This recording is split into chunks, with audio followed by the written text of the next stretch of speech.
You think penguins are innocent and cute, right? Ha! Penguin lovers of the world!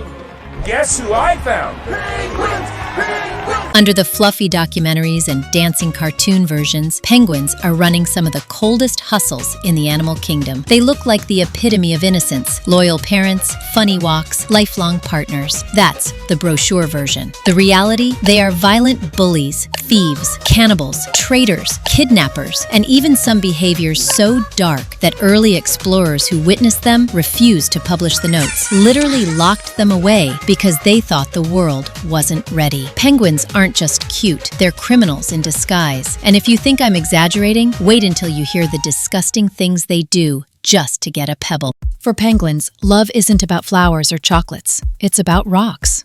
See, Adelie penguins build their nests out of pebbles. The better the nest, the better your chances of landing a mate. So pebbles, they're currency. But here's the truth. Penguins don't play fair. They steal them, constantly. You'll see one penguin waddle over, look around, then snatch a stone straight from its neighbor's nest. Sometimes they even distract each other with fake calls, then swipe the loot when no one's looking. And it gets darker. Males will sometimes trade pebbles for mating rights. Yeah, prostitution exists in penguin colonies. A female will take the pebble, sometimes mate, sometimes not. The male never really knows. So the so-called cute little pebble exchange? It's basically black market hustling, complete with theft, deception, prostitution, and scams. And that's just the tip. It gets worse.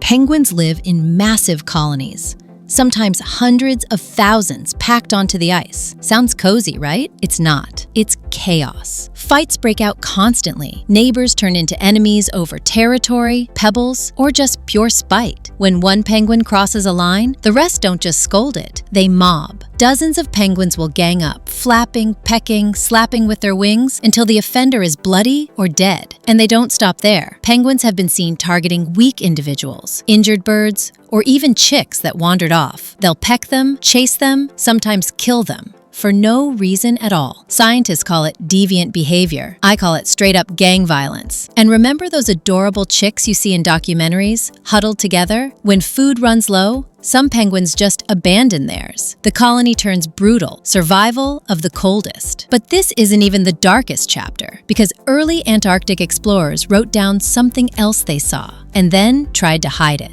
In 1911, an Antarctic expedition stumbled across something they never expected. The British explorer George Murray Levick set up camp near an Adelie penguin colony and started taking notes. At first, it was all the usual observations: nesting, feeding, chick care, cute stuff. Then he saw the other side.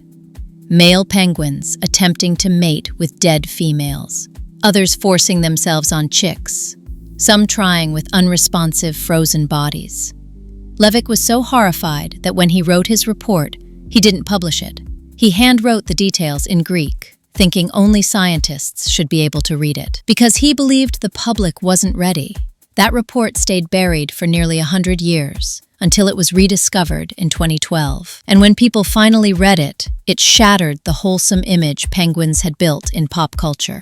Turns out, behind the tuxedo and the goofy waddle, penguins were carrying secrets too disturbing for even Victorian explorers to say out loud. But the darkness doesn't stop in history books. Even today, penguins show us behaviors that are less family-friendly and more nightmare fuel. In penguin colonies, parenting isn't always the wholesome scene you've been sold. Take chick kidnappings. Some penguins, especially those that lost their own offspring, will try to steal another chick. They waddle in, grab it, and attempt to raise it as their own. But here's the tragedy. They don't know what they're doing. The kidnapped chick usually dies, either from neglect or because its real parents fight desperately to get it back. And then there's cannibalism. Yeah, penguins, the happy feet mascots of nature documentaries, have been recorded eating their own species, usually in starvation scenarios, when food is scarce. Adults have been seen preying on chicks, sometimes even their own. It's not constant, but it's there. In the brutal environment of Antarctica, morality doesn't exist, just survival. And here's the kicker. Penguins aren't doing this because they're evil. They're doing it because nature designed them for one thing: to keep their genes alive, no matter the cost. But even outside survival, penguins still show us one more disturbing trait: betrayal, the kind that cuts straight through their reputation as lifelong partners. You've probably heard the myth, penguins mate for life. Cute story. But the truth? It's more like speed dating in a snowstorm. Some penguins do reunite with the same partner year after year, but only if they can actually find each other again. Colonies hold tens of thousands of birds, all identical in tuxedos, all screaming at once. If a mate doesn't show up on time, many penguins just move on. No loyalty, no love story. And even when they do reunite, faithful doesn't always mean faithful.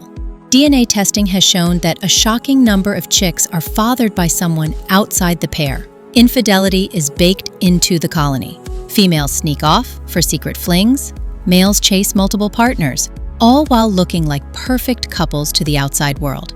So yeah, penguins aren't writing romance novels. They're running a messy soap opera with affairs, paternity tests, and broken homes. Penguins sometimes just give up. Scientists have documented what they call death marches. Perfectly healthy penguins will suddenly break away from the colony, turn inland, not toward the ocean, but into the frozen wasteland where there's no food, no survival. They walk until they collapse and die. No one knows why. Some suspect brain damage, others think it's stress, maybe even instinct gone haywire. But to watch it happen is haunting. And abandonment? It's brutal. When food runs out, parents will flat out desert their chicks. Not fight for them, not protect them, just leave. Sometimes the chick chases after them, calling, but the parents don't turn back. In the Antarctic, hesitation means starvation. It's a chilling reminder. The same birds that look like comic relief are also capable of cold, calculated survival moves that feel almost merciless. But that's the paradox. Penguins aren't monsters or angels, they're survivors. Their darkness is what makes them endure one of the harshest environments on Earth. I don't know if you're ready to hear this. Among Adelie penguins, researchers have observed something so unsettling it almost never makes it into mainstream documentaries. Some males, frustrated after failing to attract a mate, will attack and kill unattended chicks.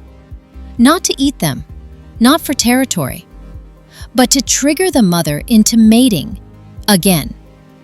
By eliminating her chick, the male increases his own chance of reproducing with her in the same season. It's calculated, it's brutal, and it flips the image of penguin dads as the best parents in the animal kingdom completely on its head. This isn't clumsy theft or survival starvation. This is strategic infanticide, an evolutionary loophole where violence against the weakest creates opportunity for the aggressor. For a species dressed like gentlemen in tuxedos, that's one of the darkest biological plays in the entire animal kingdom.